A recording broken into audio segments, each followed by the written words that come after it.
Hello everyone, today I'm going to show you how to block your ex on Tinder. So I will just logged into my Tinder app and here you will see there are many profiles and how to block your ex on Tinder. So I just move in the right bottom my profile icon and just tap to the top right corner of gear icon, and after this I will scroll down to find blocked option. You may more scroll down.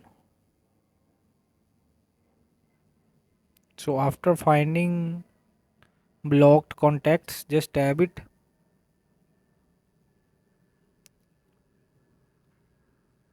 So from here you will just find your contact with the name of your ex and just click it and tap to block him.